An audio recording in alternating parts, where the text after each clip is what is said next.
Hi guys, good morning. Kahapon nga pala naglinis ako nitong computer table ko, no?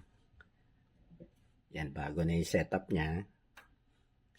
Yung dating dito, desktop nakalagay, desktop computer, yung CPU, nilagay ko na dito sa ilalim, no? Tapos ito, dati may mat dito, no? Kulay itim. Tinanggal ko na muna. Pero ito yung dating nasa ilalim, no? Okay pa naman sa kanya. Medyo nagdudumi kasi yung mat. Tsaka inalis ko yung dito, yung microphone holder ko dito, no? Nagsiswing, inalis ko na muna.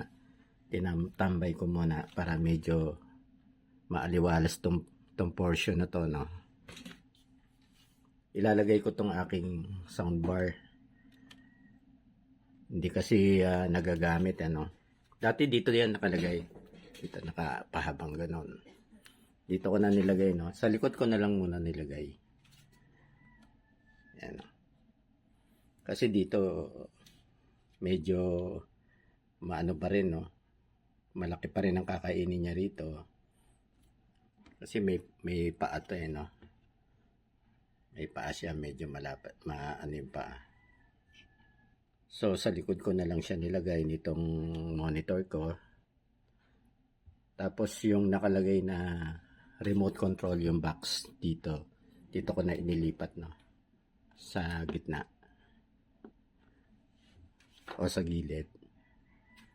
Ito naman, yung aking Aporda box na GMA Aporda box, no? Gagamitin ko na dito sa aking LED TV, no? Iko-connect ko na ulit yan. Dito naman, ito dito ko na nilagay itong aking isang amplifier na maliit, no? 300 watts.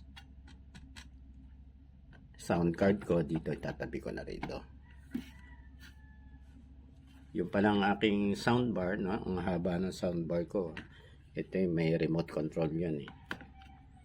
Tapos yung aking formerly edifier, ginawa ko ng MT CK MT21.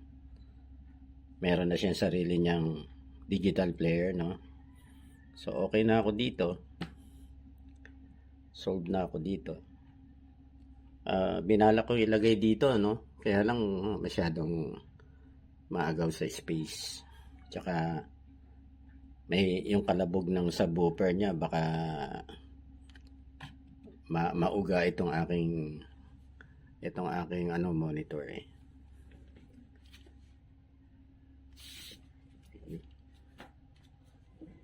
Yan, ito pala papatungan ko pa rin to, no? Itong ganito,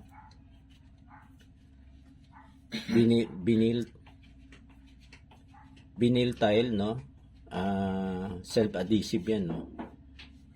May tape yan, tapos tatanggalin na lang yon, tapos yan, didikit na lang yan, no? Yan.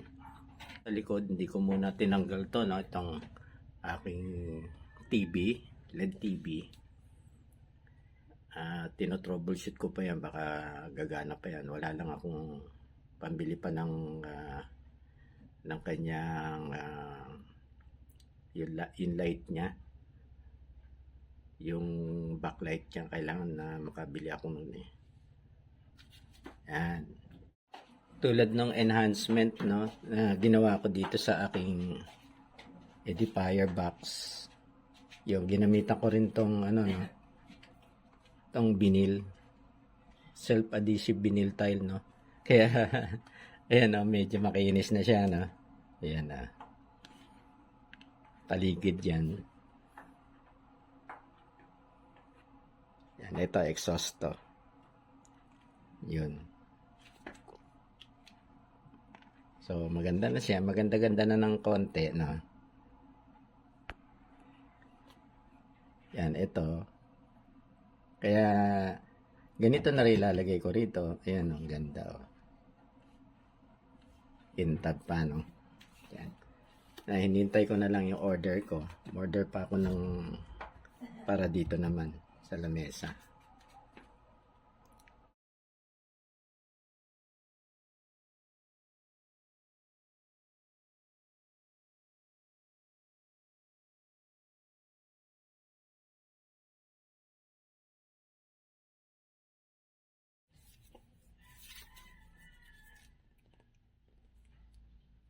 Self-adhesive to, no?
Yan na guys, ang kinalabasan, no? May, kulang pa ako dalawa dito, no? Dito, dalawang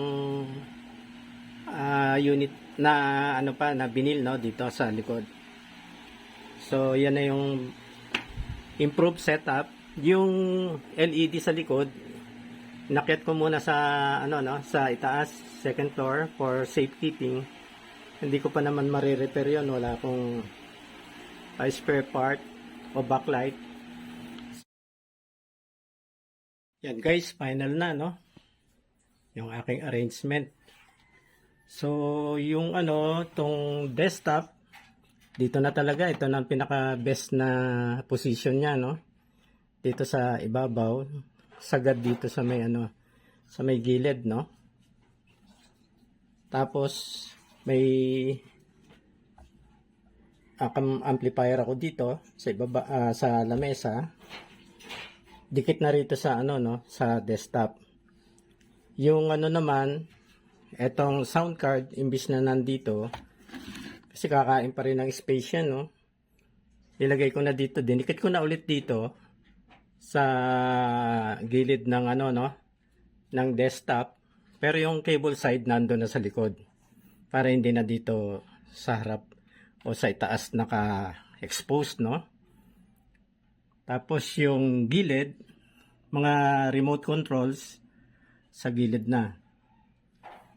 Yan yung display ni mama na flowers, doon ko na nilagay sa sulok. Tapos monitor. Itong soundbar, no, lalo ko pang naipush doon sa papunta doon sa wall. So maluwag na rito, no. Alamesan, luwag na. Ito yung mouse pad. Tapos yung ibubot doon ko na nilagay, no, sa kanan. Sa gilid. Ayan, no. Mahaba kasi itong soundbar ko, no. Kailangan ng space, eh. Tsaka hindi pwedeng ano, no, hindi pwedeng ihang. Sobrang bigat, oh. Ang bigat. Yung aking up for the box dito na. Nagano na siya dito, ano? Dito na siya, nilipat ko na dito sa may cabinet, sa lamesa ng cabinet. Gagamitin ko na ulit dyan sa ano, dito sa aking LED TV. Ayan na, ano. Final setup.